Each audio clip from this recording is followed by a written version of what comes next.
오늘 하나님의 말씀은 시편 91편 3절로 8절 단락의 말씀을 보겠습니다.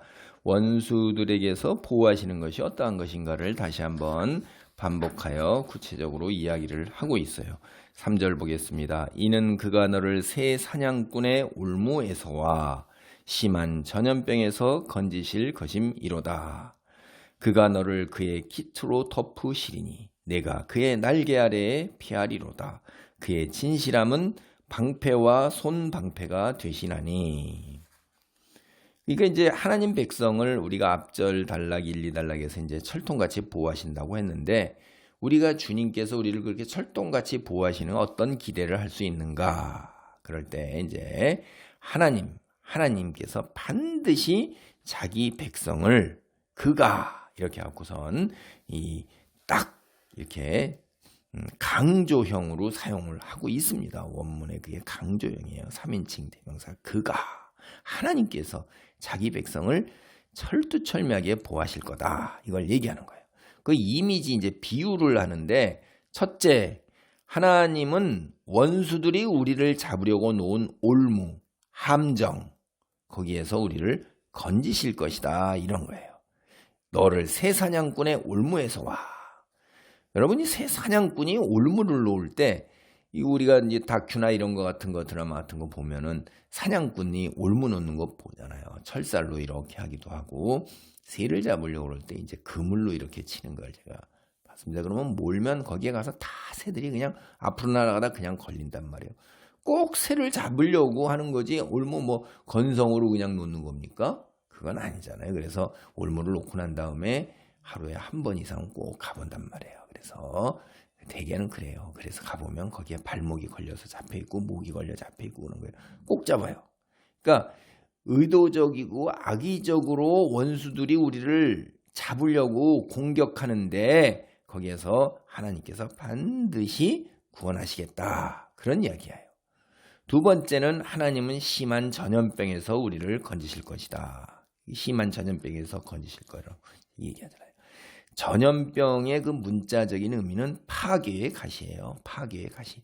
인생을 갈갈이 찢는 그 가시. 얼마나 무섭습니까? 여러분, 우리가 이 성경에서도 바울도 자기에게 육신의 가시가 있어서 굉장히 고통스럽고 어려웠는데 교만하지 아니하도록 하나님께서 족하다, 이렇게 말씀하시는 거예요.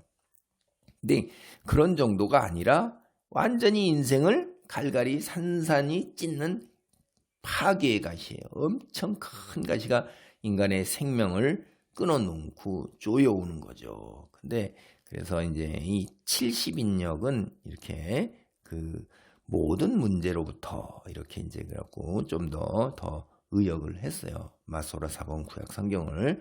사냥꾼이 이제 우리가 일상에서 당면할 수 있는 모든 문제라고 한다면, 이거는 사실은 이제 파괴에 가시는 전염병, 병이다 하는 것, 이런 것, 온갖 환난과 질병으로 인한 고난에서, 불치병에서 우리를 지키신다 하는 거예요. 세 번째 이미지가 이제 하나님께서 이 앞서 사용한 이미지, 어미 새가 새끼 새를 보호하는 그 배경이 있잖아요. 1절에 그 배경 속에서 이야기를 해서 새 이미지, 그런 거를 씁니다. 그가 너를 그의 깃으로 덮으시니 이는 내가 그의 날개 아래 피하리로다. 그러니까 살면서 겪는 온갖 고난과 악에서 비유적인 걸 의미를 풀면 구하신다는 거예요.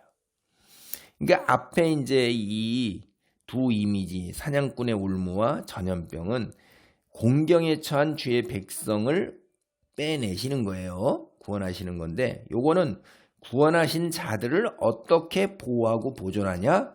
어미새가 날개에 기다래 새끼를 보호하는 것처럼 보호하신다, 이 말이에요. 앞에 있는 그런 고난과 고통, 이런 자연재해, 전염병, 원수들의 월무로부터 이렇게 보호하신다, 그래요. 전능자의 날개 아래 머무는 사람은 복이 있는 것입니다. 이건 룻기, 시편 이런 데서 이렇게 똑같은 이미지를 사용해요. 원수들의 온갖 공격으로부터 보호를 받기 때문에 복이 있습니다. 네 번째는 이제 손방패, 방패와 손방패가 되신다고 하셨어요. 방패와 손방패가 되신다 하는 거예요. 방패라는 게 이제 여러분이 우리가 이제 이 로마 군단이나 뭐 이런 데들 영화 나오는 거 보면 큰 방패를 가지고 가서 막 이 중국 영화 같은 데도 화살이 날라오면 그걸 거북등처럼 그 일정한 사람들이 모여서 다 뒤집어 쓰면 화살이 그 꽂혀서 그 밑에 있는 사람들이 안전해요. 근데 이제 손방패라는 건 작은 방패예요. 손에 왼손에 로마 군단이나 이런 사람들이 싸움을 할 때 보면 한 손에는 방패, 한 손에는 칼이에요. 그래서 적의 무기를 손방패로 막고 이제 그 작은 칼 가지고서 칼로 한 손에 든 칼로 이제 상대편을 제압하는 그런 거를 볼 수가 있어요. 이 작은 방패, 손방패는 이제 갑옷도 되고 성벽도 되는데 모두가 다 방어하는 기구라는 거죠. 방어막이에요. 그러니까 하나님께서 우리의 방어막이 되어주신다 하는 거예요. 그래서 모든 재해, 자연재해와 심리적인 압박과 물리적 공격에서 우리를 보호하셔요. 한번 그거 구체적인 게 바로 5절입니다. 너는 밤에 찾아오는 공포와 이 심리적 압박이죠. 낮에 날아드는 화살과 어두울 때 퍼지는 전염병과 밝을 때 닥쳐오는 재앙을 두려워하지 아니하리로다. 1000명이 내 왼쪽에서 10,000명이 내 오른쪽에서 엎드러지나 이 재앙이 내게 가까이 하지 못하리로다. 하나님께서 우리의 방어막 보호가 되니까 우리가 심리적 공포로부터도 두려움으로부터도 평안을 얻을 수 있어요. 주님께서 보호하시기 때문에 낮에는 화살이 날아들어요. 밤에는 전염병이 퍼져요. 스멀스멀 눈에 보이던 안 보이던 두려워할 필요가 없어요. 하나님은 우리의 방패막이 돼서 밤낮으로 우리를 보호하십니다.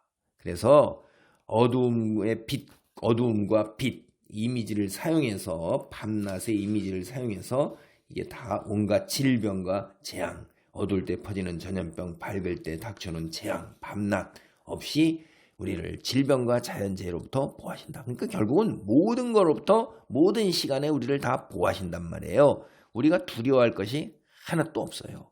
치료하시는 여호와 하나님, 여호와 라파 이미지가 딱 떠오릅니다. 100명, 1000명, 10,000명이 쓰러져 나가도 우리는 여호와 라파 끄떡 없습니다. 그리고 이제 마지막 이미지가 오직 너는 똑똑히 버리니 악인들의 보응을 내가 보리로다. 하나님께서는 우리를 보호하실 뿐만 아니라 응징하셔요. 원수들은 자연재해 등을 통해서 우연히 벌을 받는 게 아니에요. 하나님이 직접 응징하시는 겁니다. 출애굽기에 뭐라고 돼 있어요? 여호와 홍해 바다를 걸 때 모세가 너희는 가만히 서서 여호와께서 너희를 위하여 행하시는 구원을 보라. 너희는 가만히 있을지로다. 우리는 가만히 있으면 돼요. 우리가 보는 앞에서 하나님 벌을 응징을 하시는데 우리를 위해서 잔치상을 차려주세요. 시편 23편 원수 앞에서 우리에게 상을 베푸시고 우리 머리에 기름을 바르시고 우리가 그의 구원을 보리로다 하는 그것도 연상이 됩니다. 그래서 그들이 다시 우리를 공격해오지 못할 뿐만 아니라 하나님이 우리를 지키시는 분임을 깨닫고 그들은 더 이상 우리를 괴롭히지 않을 것입니다. 기도합니다. 할렐루야. 하나님 감사합니다. 하나님이 우리를 철두철미하게 보호하시는 방패막이 되시는 것을 다시 한번 여기서 깨닫습니다. 밤낮으로 자연재해와 질병과 온갖 것으로부터 우리를 보호하시며 또한 원수들을 응징하심으로 그들이 다시는 더 이상 우리를 괴롭겠다는 생각조차 못하도록 철저하게 아버지 그들을 응징하시고 우리를 보호하십니다. 할렐루야. 감사합니다. 오늘날도 여전히 우리를 사랑하시고 보호하시는 아버지 하나님 도우시고 역사하시고 인도하소서. 속히 역사옵소서. 예수님의 이름으로 기도하옵나이다. 아멘.